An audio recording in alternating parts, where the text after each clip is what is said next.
Hello everyone, welcome. आज की इस वीडियो में सी टेट पेपर फर्स्ट के लिए मोस्ट इम्पोर्टेंट एमसीक्यूज़ करने जा रहे हैं। तो आप इसके आंसर अपनी तैयारी के हिसाब से चेक करते रहो और कॉपी पे नोट करते रहो कितने सही होते हैं कितने गलत होते हैं। पहला क्वेश्चन है, शिक्षा के संदर्भ में समाजीकरण से तात्पर्य है। समाजीकरण क्या होता है जी?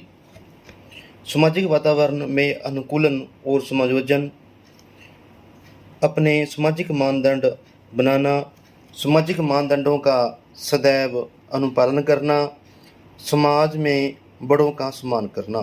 तो समाजीकरण क्या होता है? फर्स्ट ऑप्शन इसका सही आंसर आएगा। आप भी अपने एक कॉपी के ऊपर आंसर चेक करते रहो, लगाते रहो। सेकंड क्वेश्चन, निम्न में से एक प्राथमिक स्तर के शिक्षक के लिए सबसे महत्वपूर्ण गुण कौन सा है? प्राथमिक स्तर की बात कर रहे हैं। शिक्षण विधियों की क्षमता और विषय का ज्ञान, उच्च मानक भाषा पढ़ाने की क्षमता, पढ़ाने की उत्सुकता या धैर्य और लगन। अब प्राथमिक स्तर के छोटे छोटे बच्चे हैं, पहली कक्षा के भी हो सकते हैं, दूसरी से तीसरी, ठीक, मतलब पहली से 5th क्लास तक। तो सबसे पहले या सबसे महत्वपूर्ण गुण है कि शिक्षक के अंदर धैर्य और लगन होनी चाहिए, क्योंकि छोटे छोटे बच्चे हैं, अभी वो सीखना स्टार्ट कर रहे हैं, डायरेक्ट घर से बाहर उन्होंने कदम उठाया है, तो उनमें उनका अनुशासन अभी इतना नहीं बना, ठीक है। और छोटी छोटी गलतियां भी करते हैं, बैठने में भी थोड़े बहुत एडजस्ट होने में टाइम लगता है, पढ़ने में भी थोड़ा थोड़ा उनको वक्त चाहिए। तो अध्यापक में धैर्य और लगन ये सबसे महत्वपूर्ण गुण होना चाहिए। नेक्स्ट क्वेश्चन, नर्सरी कक्षा में शुरुआत करने के लिए कौन सी विषय वस्तु थीम सबसे अच्छी है? नर्सरी कक्षा के लिए सबसे अच्छी थीम कौन सी है? मेरा प्रिय मित्र, मेरा पड़ोस, मेरा परिवार, मेरा विद्यालय। तो नर्सरी कक्षा के बच्चे हैं तो अभी उनका दायरा बढ़ा नहीं है, सिर्फ वो अपने परिवार से अभी बाहर निकले हैं स्कूल में आने के लिए। तो अपने परिवार के साथ उनका जड़ा है जो काफ़ी अच्छा जो एक अनुभव उसको मिला है। उसने अभी अपनी मातृभाषा सीखी है, अपने भाई बहन, माता पिता, दादा दादी, चाचा चाची के बारे में जानकारी अभी तक हासिल की है। तो सबसे अच्छा जो थीम है वो आंसर आएगा मेरा परिवार, उसके क्योंकि उसके बारे में बच्चे को काफ़ी कुछ ज्ञान है और इसके बारे में वो अच्छा ढंग से शुरुआत उसकी करवानी चाहिए।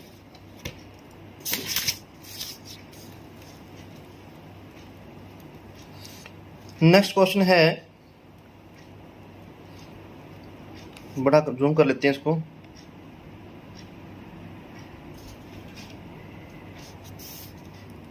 पियाजे के अनुसार संज्ञानात्मक विकास के किस चरण पर बच्चा वस्तु स्थायित्व को प्रदर्शित करता है? वस्तु स्थायित्व क्या होता है कि इस चरण के अंत में बच्चा उन वस्तुओं के प्रति भी अनुक्रिया करने लगता है जो सीधे तौर पर उसे दिखाई नहीं देती। इसे वस्तु स्थायित्व कहते हैं। मतलब बच्चे ने अभी तक उस वस्तु के बारे में जान पहचान कम है, लेकिन फिर भी उनके प्रति अनुक्रिया करने लग जाता है, एक अंदाजा लगाने लग जाता है। तो ऐसी जो स्टेज है वो कौन सी है? संवेदी प्रेरक चरण। नेक्स्ट, सीखने की प्रक्रिया में शिक्षक की भूमिका होनी चाहिए, किस तरह की होनी चाहिए? सुगमकर्ता की, अनुदेशनकर्ता की, प्रशिक्षक की, नियंत्रणकर्ता की। तो जैसे प्राइमरी स्तर के जो बच्चे हैं तो सीखने की प्रक्रिया में भूमिका होनी चाहिए सुगमकर्ता की, कि जो बच्चे को पढ़ाया जा रहा है वो आसानी से आसान विधियों के साथ पढ़ाया जाए। नेक्स्ट क्वेश्चन, निम्नलिखित में से कौन सा सूक्ष्म गति कौशल है? सूक्ष्म गति कौशल, चढ़ना, फुदकना, दौड़ना या लिखना। तो सूक्ष्म कौशल जो है वो आएगा डी ऑप्शन, बाकी तो कौशल है ही नहीं, डी आंसर इसका आएगा। क्योंकि बच्चा जो उसने ज्ञान प्राप्त किया है, जो उसके मन के अंदर विचार प्राप्त हुए हैं, उन विचारों को एक अच्छे ढंग से पेश करना है। या तो वो बोल के ही करेगा या लिख के करेगा। सूक्ष्म पूरा ध्यान से अपने विचारों के ऊपर ध्यान देगा और उसको लिखेगा। नेक्स्ट क्वेश्चन, एक शिक्षिका अपने आप कभी भी प्रश्नों के उत्तर नहीं देती। वह अपने विद्यार्थियों को उत्तर देने के लिए समूह चर्चाएं और सहयोगात्मक अधिगम अपनाने के लिए प्रोत्साहित करती है। यह उपागम डैश के सिद्धांत पर आधारित है। बच्चों से आंसर लेती है और उनके समूह बनाती है, चर्चाएं करती हैं, वाद विवाद करती है, सहयोग उनको देती है। तो ऐसा सिद्धांत किस पे आधारित है? सीखने की तत्परता, सक्रिय भागीदारी, अनुदेशनात्मक सामग्री का उचित संगठन, अच्छा उदाहरण प्रस्तुत करना और भूमिका प्रतिरूप बनाना। तो आपको पता चल गया होगा, इसका आंसर आएगा सेकंड ऑप्शन, सक्रिय भागीदारी। एक्टिव पार्टिसिपेशन, मतलब बच्चे को जितना प्रैक्टिकली करवाया जाएगा, बच्चे उतने ही अधिक अच्छे ढंग से सीखेंगे। नेक्स्ट, एक बालक की मानसिक आयु 12 वर्ष है और शारीरिक आयु 10 वर्ष है, उसका बुद्धि लब्धांक कितना होगा? तो जैसे बिन ने जो आईक्यू जो दिया है फॉर्मूला, वो अपने को पता ही है कि मानसिक आयु बटा शारीरिक आयु गुणा 100। तो मानसिक आयु कितनी है? 12 वर्ष। शारीरिक आयु कितनी है? 10। तो आईक्यू कितना आएगा? 120। तो आंसर इसका क्या आएगा? फर्स्ट ऑप्शन 120 आईक्यू होगा इसका। नेक्स्ट क्वेश्चन, समेकित शिक्षा इंगित करती है, क्या होती है? सभी बच्चों के लिए एक समान शिक्षण विधि, सामान्य बच्चों व भिन्न रूप से योग्य बच्चों के लिए एक ही स्कूल, सामान्य बच्चों एवं भिन्न रूप से योग्य बच्चों के लिए पृथक स्कूल, सामान्य बच्चों एवं भिन्न रूप से योग्य बच्चों के लिए एक समान सुविधा। तो इसका आंसर आएगा बी ऑप्शन, सामान्य बच्चों व भिन्न रूप से योग्य बच्चों के लिए एक ही स्कूल, एक ही धारा में पढ़ाया जाएगा, चाहे उनकी अलग अलग योग्यता है। उनमें कुछ अयोग्यता भी हो सकती है, जैसे शारीरिक रूप से कुछ विकलांग हो सकते हैं, जिनकी दृष्टि दोष हो सकता है, जिनका श्रवण दोष हो सकता है। तो काफ़ी का जो दोषों के साथ बच्चों को अलग अलग नहीं करना चाहिए, उनको एक ही प्रभाव में पढ़ाना चाहिए, एक ही स्कूल में, और एक समान उनको पढ़ाना चाहिए, ताकि उनको नेगेटिव फील ना हो। नेक्स्ट क्वेश्चन, एक शिक्षक विद्यार्थियों में सामाजिक मूल्यों को विकसित करना चाहता है, तो वह क्या करेगा? अनुशासन की अनुभूति को विकसित कर, आदर्श रूप से बर्ताव कर, महान व्यक्तियों के बारे में बोलकर, उन्हें अच्छी कहानियां सुनाकर। तो इसका आंसर आदर्श रूप से बर्ताव कर कर, मतलब सामाजिक मूल्यों को ध्यान में रखकर उनको एक आइडियल जो रूप है वो पेश करे, बच्चों के साथ एक अच्छे ढंग से उनकी सामाजिक, उनकी सांस्कृतिक पृष्ठभूमि को समझते हुए, उनकी मनोवैज्ञानिक योग्यताओं को समझते हुए उनको ट्रीट किया जाए। ठीक, बच्चों को आपस में बातचीत करने का मौका दिया जाए, ज़्यादा से ज़्यादा उनसे इंटरेक्शन की जाए, तो बच्चे कंफर्टेबल होकर उनको समझेंगे। तो सामाजिक मूल्यों को तभी विकसित किया जा सकता है अगर बच्चों के साथ आदर्श रूप में बर्ताव किया जाए। बच्चों को पता चले कि ये एक अध्यापक हमारा एक सहयोगी है, एक परिवार के मेंबर की तरह हमें ट्रीट कर रहा है, तो वो अपनापन ज़्यादा महसूस करेंगे। नेक्स्ट है, शिक्षार्थियों के बीच अधिगम शैली में अंतर का कारण हो सकता है। जो बच्चे हैं उनके बीच अधिगम शैली में अंतर कैसे आ सकता है कि अलग अलग तरह से सीखते हैं। शिक्षार्थी की सामाजिक प्रक्रिया, शिक्षार्थियों द्वारा अपनाई गई विचारणा नीति, परिवार की आर्थिक स्थिति, बालक का लालन पालन। अब बच्चे मतलब अलग अलग कुछ तेजी से सीखते हैं, कुछ धीमी गति से सीखते हैं, कुछ बच्चों थोड़े हिंट से ही अच्छे सीख लेते हैं, जो कुछ ज़्यादा रिपीटेशन करके भी नहीं समझ पाते। तो उनका कारण क्या हो सकता है? शिक्षार्थी द्वारा अपनाई गई विचारणा नीति, मतलब बच्चे ने अपने आप में कुछ विचार बना लेते हैं कि ये क्वेश्चन इसका आंसर ऐसे हो सकता है, इसका ऐसे हो सकता है, या उनके मन में कुछ द्वंद्व चलता होता है, तो इसी वजह से कुछ बच्चे आगे निकल जाते हैं और कुछ बच्चे पीछे रह जाते हैं।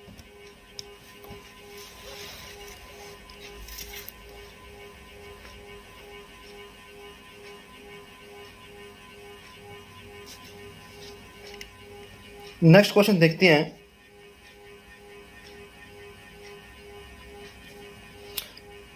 कक्षा 1 में बच्चों में भाषा कौशल का विकास किस क्रम में होना चाहिए? अब पहली कक्षा के बच्चे हैं तो भाषा कौशल जो 4 होते हैं तो उनका विकास किस क्रम में होना चाहिए? अब क्रम की बात की गई है। तो पहले तो बच्चा अध्यापक की बात सुनता है और सुन के फिर उसको समझता है, उसके बारे में बोलता है, फिर जो पढ़ाया गया उसको पढ़े हुए रूप को पढ़ता है, फिर उसके बारे में याद करके कुछ पेपर की तैयारी करता है या पेपर देता है या लिखता है। तो इसका जो सही आंसर है वो आएगा फर्स्ट ऑप्शन। पहले सुनना होता है, बच्चा पहले सुनता है फिर बोलता है, सुन के जो कुछ उनके विचार पैदा हुए उस विचारों को बाहर निकालने के लिए बोलता है, फिर उसके बाद पढ़ता है, जो लिखा हुआ है वो पढ़ता है, फिर उसको पढ़ के आगे पेपर में लिखता है या मान लो कुछ प्रोडक्ट लिख के तैयार करता है। तो ये क्रम भाषा कौशल का होना चाहिए। 13th क्वेश्चन, मानव व्यक्तित्व परिणाम है। मानव का जो व्यक्तित्व है वो किस चीज़ का नतीजा है? केवल आनुवंशिकता का, पालन पोषण और शिक्षा का, आनुवंशिकता और वातावरण की अंतर्क्रिया का, केवल वातावरण का?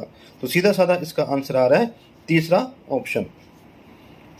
हेरिडिटी एंड एनवायरनमेंट की जो अंतर्क्रिया है उसके अकॉर्डिंग अलग अलग जो मानव का जो व्यक्तित्व होता है, कोई ज़्यादा आईक्यू वाला होता है, कोई कम आईक्यू वाला होता है, ठीक, कोई ज़्यादा अच्छे ढंग से सीख लेता है, कोई अच्छे ढंग से नहीं सीख पाता, कुछ बच्चे थोड़े से जहाँ बहुत कम इशारे से ही बात को समझ जाते हैं और कुछ बच्चों को समझाने की बात भी उनको समझ नहीं आती।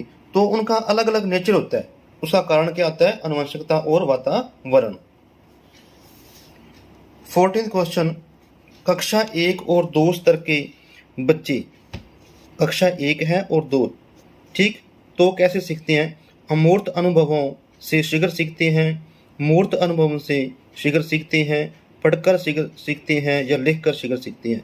अब छोटे छोटे बच्चे हैं तो जैसे छोटी छोटी कक्षाओं में क्या होता है कि जितने भी प्रकार की पुस्तक होती है तो उनमें चित्र ज़्यादा होते हैं, तो बच्चे उन चित्रों को देखते हैं, अपने मन में एक इमेजिनेशन बनाते हैं, उनको समझते हैं। तो जितना बच्चे मूर्त रूप में देखेंगे, वस्तु रूप में देखेंगे, तो उनको ज़्यादा अच्छा ढंग से सिखाया जाएगा। इसका आंसर आएगा बी ऑप्शन, मूर्त अनुभवों से शीघ्र सीखते हैं। इसी वजह से जितने बच्चे छोटे होते हैं उनकी पुस्तकों में चित्र ज़्यादा होते हैं। जैसे जैसे उनकी आयु, उसका जो विद्यालय बढ़ता जाता है तो वैसे वैसे बुक्स में जो चित्र होते हैं वो कम होते जाते हैं, क्योंकि बच्चे फिर बड़े होने के बाद अमूर्त रूप में चिंतन करने लगते हैं। नेक्स्ट क्वेश्चन, शिक्षार्थी व्यक्तिगत भिन्नता प्रदर्शित करते हैं, अतः शिक्षक को क्या करना चाहिए? अधिगम की एक समान गति पर बल देना चाहिए, कठोर अनुशासन सुनिश्चित करना चाहिए, परीक्षाओं की संख्या बढ़ा देनी चाहिए, सीखने की विविध अनुभवों को उपलब्ध कराना चाहिए। अब शिक्षार्थी व्यक्तिगत भिन्नता है, अलग अलग नेचर के बच्चे बैठे हैं, जैसे आप पहले बात कर चुके हैं। तो ऐसी स्थिति में अध्यापक क्या करे? तो सीखने की विविध अनुभवों को उपलब्ध कराना चाहिए कि उनकी बच्चों की अलग अलग जो मेंटालिटी है उनके अकॉर्डिंग नई नई विधियाँ, नए नए अनुभव अध्यापक को जो है सीखने चाहिए, ताकि बच्चे को एक समान एक गोल तक पहुंचाया जा सके। नेक्स्ट क्वेश्चन, प्राय शिक्षार्थियों की त्रुटियां डैश की ओर संकेत करती हैं कि बच्चे छोटे छोटे बच्चे हैं तो त्रुटियां करते हैं, तो किस बात का इशारा कर रहे हैं? वे कैसे सीखते हैं? विद्यार्थियों का सामाजिक आर्थिक स्तर क्या है? यांत्रिक अभ्यास की आवश्यकता है? सीखने की अनुपस्थिति? तो छोटी छोटी गलतियां कर रहे हैं। अब गलतियों के बारे में कुछ भी गलतियां हो सकती है, बोलने में, पढ़ने में, लिखने में, ठीक है। तो ऐसी गलतियां क्यों होती है? इसका आंसर आएगा वे कैसे सीखते हैं। अलग अलग बच्चे अलग अलग तरह की त्रुटियां कर रहे हैं, तो बच्चों के सीखने में जो है अंतर है, कुछ बच्चे ठीक ढंग से सीख पाते हैं, कुछ बच्चे ठीक ढंग से नहीं सीख पाते। जो ठीक ढंग से नहीं सीख पाते, जो कम सीखते हैं, तो उनकी त्रुटियां ज़्यादा होती हैं। नेक्स्ट क्वेश्चन, एक बच्चा जो डैश से ग्रसित है वह सा और वाज, न्यूक्लियर और अनक्लियर में अंतर नहीं कर सकता। उसको पता ही नहीं चलता कि ये सा है या वाज है, न्यूक्लियर है या अनक्लियर है। तो ये क्या होती है?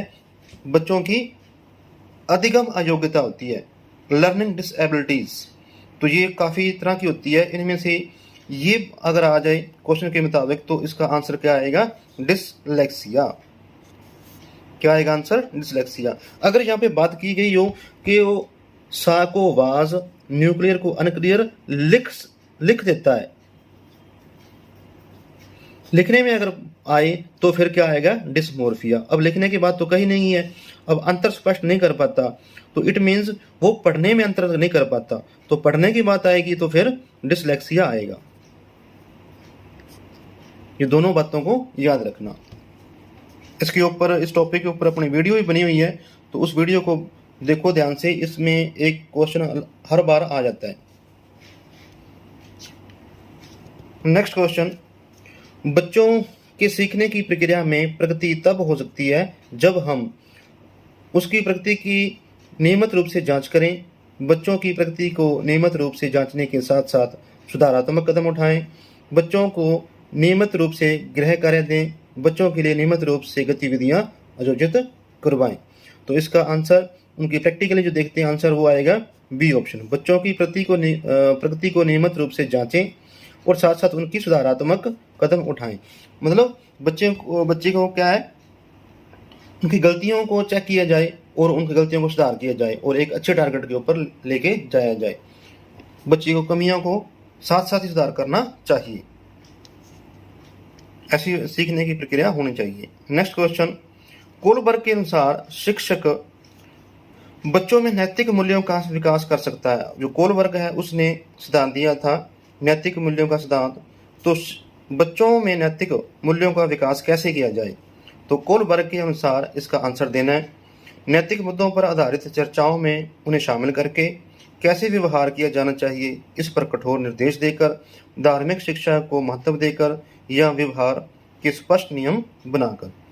तो नैतिक मुद्दों पर आधारित चर्चाओं में उन्हें शामिल करके बच्चों को नैतिक मुद्दों पर आधारित जो चर्चाएं हैं उनमें शामिल किया जाए कि किस ढंग से बच्चे उनको प्रैक्टिकली समझेंगे, क्या बातें उनको करवाई जाए या क्या बातें समझाई जानी चाहिए। तो प्रैक्टिकली उनको नेगेटिव पॉजिटिव बातों के ऊपर ध्यान उनका दिलाया जाए, तो बच्चे प्रैक्टिकली ज़्यादा अच्छा नैतिक रूप में समझेंगे। आगे चलते हैं 20th क्वेश्चन, प्राथमिक स्तर पर बच्चों के लिए संगीत, कहानी, नाटक, कला, शिल्प, खेल आदि जैसे गतिविधियों का संचालन किस ढंग का होना चाहिए? सप्ताह में एक बार होना चाहिए, प्रत्येक विषय के साथ सम्मिलित होना चाहिए, अलग से संचालित करना चाहिए, अतिरिक्त समय में कराया जाना चाहिए। अब इतना कुछ बच्चे को प्रैक्टिकली प्राथमिक स्तर पर बिल्कुल करवाना चाहिए। ठीक, इसके इन गतिविधियों का संचालन कैसे होना चाहिए? तो ये होना चाहिए प्रत्येक विषय के साथ सम्मिलित होना चाहिए। जैसे कोई मैथ है या पंजाबी है, हिंदी है या कोई भी ईवीएस है, तो उनकी प्रैक्टिकली उनके अकॉर्डिंग उनके साथ जो गतिविधियां हैं वो विषय के साथ ही सम्मिलित होनी चाहिए और उनके अनुसार उनकी गतिविधियां करवाई जाएंगी तो बच्चे बड़े आनंदित होकर उनको करेंगे और अपने विकास करेंगे। नेक्स्ट क्वेश्चन, राज्य स्तर की एकल गायन प्रतियोगिता के लिए विद्यार्थियों को तैयार करते समय एक विद्यालय लड़कियों को वरीयता देता है। यह क्या दर्शाता है? लड़कियों को ज्यादा प्रेफरेंस दिया जा रहा है। प्रगतिशील चिंतन, वैश्विक प्रवृत्तियां, प्रयोजनात्मक उपागम या लैंगिक पूर्वाग्रह। तो इसका आंसर आपको पता चल लग गया होगा। इसका आंसर आएगा डी ऑप्शन, जेंडर बायस। तो लड़कियों को या केवल लड़कों को वरीयता नहीं देनी चाहिए, दोनों को समान रूप में वरीयता देनी चाहिए। तो इसमें सिर्फ लड़कियों को या सिर्फ लड़कों को अगर बात की गई हो तो वरीयता किसी दोनों में से एक को दी जाए तो उसका आंसर क्या आएगा? लैंगिक पूर्वाग्रह। निम्नलिखित में से कौन सा विकास का सिद्धांत है? यह निरंतर चलने वाली प्रक्रिया नहीं है। विकास की सभी प्रक्रियाएं अंत संबंधित नहीं होती। सभी की विकास दर समान नहीं होती। विकास हमेशा रेखीय होता है। तो इसका आंसर सी आएगा। सभी की विकास दर समान नहीं होती। क्यों नहीं होती? क्योंकि हेरिडिटी और एनवायरनमेंट के ऊपर निर्भर करती है। कईयों की हेरिडिटी या एनवायरनमेंट अच्छा हो सकता है और कुछ का कम हो सकता है, तो इसी हिसाब से उनके अंदर अंतर आ जाता है। तो सभी बच्चों का विकास एक समान नहीं होता। उनकी कुछ हेरिडिटी या कुछ एनवायरनमेंट की प्रॉब्लम भी अलग अलग होती है। यदि विद्यार्थी पाठ में रुचि न लेते प्रतीत होते हैं तो शिक्षक को क्या करना चाहिए? अगर अध्यापक पढ़ा रहा है तो बच्चे उनके पाठ में रुचि नहीं ले रहे, तो क्या इसका कारण क्या हो सकता है? शिक्षण विधि बदल दें। दृश्य श्रवण सामग्री को प्रयोग में लाकर पाठ को रुचिकर बनाएं। कक्षा से चला जाए, कक्षा में कोई अन्य कार्य प्रारंभ करें। ठीक, तो इसका क्या है? आंसर आएगा फर्स्ट ऑप्शन, शिक्षण विधि ही बदल दे। अध्यापक को चाहिए कि जिस विधि का प्रयोग अध्यापक द्वारा किया जा रहा है, अगर बच्चे उनमें इंटरेस्ट नहीं ले रहे तो अपनी जो शिक्षण विधि है उनका आंकलन या उनका मूल्यांकन अध्यापक के द्वारा खुद किया जाना चाहिए समय समय के ऊपर। और नई नई जो विधियां हैं, शिक्षण विधियां हैं, उनको बच्चे की मनोवैज्ञानिक योग्यताओं के आधार पर नई जो विधि है उसको अपना लेना चाहिए, ताकि बच्चे को अच्छे ढंग से समझ आए और उनका विकास किया जा सके। व्यवहार का करना पक्ष डैश में आता है। व्यवहार का करना पक्ष लर्निंग बाय डूइंग, सीखने की गतिक क्षेत्र, सीखने की भावात्मक क्षेत्र, सीखने के मनोवैज्ञानिक क्षेत्र या सीखने के संज्ञानात्मक क्षेत्र। लर्निंग बाय डू है तो इसका आंसर आएगा सीखने के गतिक क्षेत्र है। कोई भी प्रैक्टिकली काम करवाना बच्चे को हाथों से, बच्चे के विकास के सिद्धांतों को समझना शिक्षक की सहायता करता है। बच्चे के विकास को समझ रहा है अध्यापक को, ठीक, कि बच्चे कैसे आगे बढ़ रहे हैं, तो शिक्षक की सहायता करता है। शिक्षार्थियों के विभिन्न अधिगम शैलियों को प्रभावी रूप से संबोधित करने में, शिक्षार्थी के सामाजिक स्तर को पहचानने में, शिक्षार्थी की आर्थिक पृष्ठभूमि को पहचानने में, शिक्षार्थियों को क्यों पढ़ना चाहिए यह औचित्य स्थापित करने में। तो इसका आंसर आएगा फर्स्ट ऑप्शन, शिक्षार्थियों को भिन्न अधिगम शैलियों को प्रभावी रूप से संबोधित करने में। ठीक,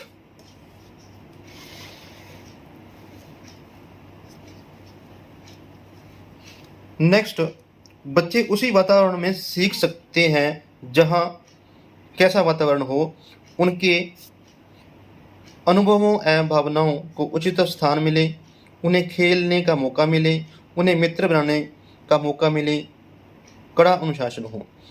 तो बच्चों की जो मनोवैज्ञानिक योग्यता के अनुसार, जब मनोवैज्ञानिक भावनाओं के अनुसार उनका वातावरण होगा तो वो अच्छे ढंग से सीख पाएंगे।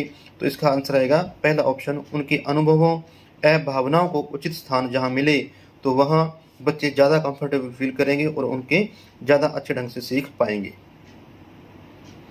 नेक्स्ट क्वेश्चन, एक विद्यार्थी अपने अध्यापक से समय की पाबंदी सीखता है। यह एक उदाहरण है। बच्चे देख रहा है प्रैक्टिकली कि अध्यापक स्कूल में सही समय पर आते हैं, सही समय पर हमारे क्लास में आते हैं, सही मतलब एक एक चीज़ पूरी पंक्चुअल जो वो चीज़ चेक कर रहा है, तो वो सीख जाता है अपने आप में भी। घर से स्कूल आने में जल्दी जल्दी तैयार होकर रेडी होकर समय सिर स्कूल में पहुंच जाता है और सभी जो कार्य है वो ठीक ढंग से कर लेता है। तो ऐसे ही जो समय की पाबंदी सीख रहा है बच्चा, तो ये किस चीज़ का उदाहरण है? वाचिक अधिगम का, प्रेक्षण अधिगम का, कौशल अधिगम का, अधिगम अंतरण का। तो इसका आंसर आएगा पहला, वाचिक अधिगम का। बच्चा देख के सीख रहा है, लर्निंग बाय डूइंग कर रहा है। विद्यार्थियों के सीखने में जो रिक्तियां रह जाती है उनके निदान के बाद डैश चाहिए, क्या होना चाहिए? सघन अभ्यास कार्य होना चाहिए, समुचित उपचारात्मक कार्य होना चाहिए, सभी पाठों को व्यवस्थित रूप में दोहराना चाहिए। शिक्षार्थियों और अभिभावकों को उपलब्धि के बारे में बताना चाहिए कि शिक्षार्थी सीखने में जो रिक्तियाँ कर रहा है, रिक्तियाँ या गलतियाँ या कुछ कमियाँ, वो चाहे बोलने में हो, लिखने में हो, पढ़ने में हो, सुनने में हो या व्याकरण में हो। व्याकरण तो इसके आएगा ही नहीं क्यों, अभी प्राइमरी पद्धति के बच्चे हैं। तो तरह तरह की उनकी कमियां, अलग अलग प्रकार की उनकी रिक्तियां हो सकती है। तो उनकी निदान के बाद क्या होना चाहिए, अध्यापक को पता चल गया कि इनकी बच्चों की अलग अलग प्रकार की अलग अलग ये कमियां हैं, तो क्या किया जाना चाहिए। तो इसका समुचित उपचारात्मक कार्य होना चाहिए। उनकी अब रिक्तियों को सिर्फ पहचानना ही काम ही नहीं है, उस रिक्तियों को दूर भी करना है। तो ऐसे कुछ कार्य या ऐसे कुछ विधियां या ऐसे कुछ कार्यक्रम जो अपनाने चाहिए। एक शिक्षक बच्चे द्वारा की गई छोटी छोटी गलतियों पर क्रोध प्रकट करता है। यह इंगित करता है वह बच्चे का शुभचिंतक है, उसमें ज्ञान की कमी है, वह कुंठित है, वह संवेदनात्मक रूप से संतुलित नहीं है। तो छोटी छोटी गलतियों के ऊपर अध्यापक को गलतियां नहीं करनी चाहिए। तो अगर ऐसा करता है तो वो संवेदनात्मक रूप से संतुलित नहीं है, इमोशनल रूप से बैलेंस्ड नहीं है, वो ज़्यादा गुस्सा कर जाता है। क्योंकि बच्चे तो छोटी छोटी गलतियां करते ही हैं, प्राइमरी स्तर के बच्चे हैं तो अनेक प्रकार की गलतियां करते हैं। तो ऐसे के ऊपर अध्यापक को विरोध नहीं करना चाहिए।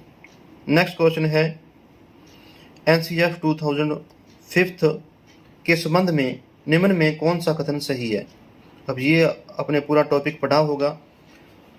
यह भारत की विद्यालय शिक्षा के संबंध में एक संशोधित संवैधानिक संशोधन है। यह NCERT द्वारा तैयार किया गया दस्तावेज है जो भारत की विद्यालयी शिक्षा के संबंध में स्तुतियाँ प्रस्तुत करता है। यह भारत के गुणात्मक शिक्षा के संबंध में यूनेस्को और भारत द्वारा हस्तांतरित दस्तावेज है, उपरोक्त में से कोई नहीं। तो इसका आंसर आएगा बी ऑप्शन। यह NCERT द्वारा तैयार किया गया दस्तावेज है जो भारत की विद्यालयी शिक्षा के संबंध में संस्तुतियाँ पेश करता है। ठीक, तो इसके बाद तो 2009 का भी आ गया, 2020 का भी आ गया। तो ये कम से कम पहले दो जो है वो आपको याद करने चाहिए। ठीक है, जिनको ये वीडियो अच्छी लगी, MCQs अच्छे लगे हों तो वीडियो को लाइक कर देना, और जो हमारे चैनल पे नए हैं वो हमारे चैनल को सब्सक्राइब कर देना। आगे आगे जो आपको अच्छी अच्छी वीडियो मिलती रहेंगी। ठीक है, धन्यवाद, मिलेंगे फिर जल्दी।